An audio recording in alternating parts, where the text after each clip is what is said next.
వర్షం కారణంగా దుకాణాలు కూలి నిరాశ్రయులైన దర్జీలకు అక్కడే పునర్నిర్మాణం చేసి ఇవ్వాలని సనత్ నగర్ ఎమ్మెల్యే తలసాని శ్రీనివాస్ ప్రభుత్వానికి విజ్ఞప్తి చేశారు. మేరు సంఘం ఆధ్వర్యంలో గ్యాస్ మండిలో జరిగిన కార్యక్రమానికి తలసాని ముఖ్య అతిథిగా హాజరై బాధిత టైలర్లకు కుట్టు మిషన్లు నగదును అందజేశారు. దేవుడి దయ ఉంది కనుకనే వారికి ఎలాంటి ప్రమాదం జరగలేదన్నారు. దాదాపు 80 ఏళ్ల నుండి వీరు ఇక్కడే ఇదే వృత్తిపై ఆధారపడి తమ కుటుంబాలను పోషించుకుంటూ జీవనం సాగిస్తున్నారని పేర్కొన్నారు. కలెక్టర్తో మాట్లాడి తప్పకుండా వారికి దుకాణాల పునర్నిర్మాణం చేసి ఇవ్వాలని ఆదేశించినట్లు చెప్పారు. పునర్నిర్మాణం జరిగే వరకు వారికి అండగా ఉంటామని హామీనిచ్చారు.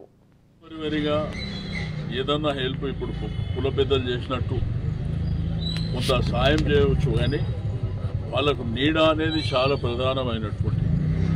ఎందుకంటే ఆ నీడ ద్వారానే వాళ్ళ భవిష్యత్తు ఉంటుంది, వాళ్ళ కుటుంబాలు నిలబడతాయి, వాళ్ళ పిల్లలు కూడా మరి భవిష్యత్తులో నిలబడాలంటే ఆ నీడ అనేది కంపల్సరిగా మరి ప్రభుత్వం దృష్టికి తీసుకువెళ్ళడమే కాదు, తప్పకుండా వచ్చే వరకు మనం ఫైట్ చేస్తామని చెప్పి నేను ఈ సందర్భంగా ఈ యొక్క కార్యక్రమం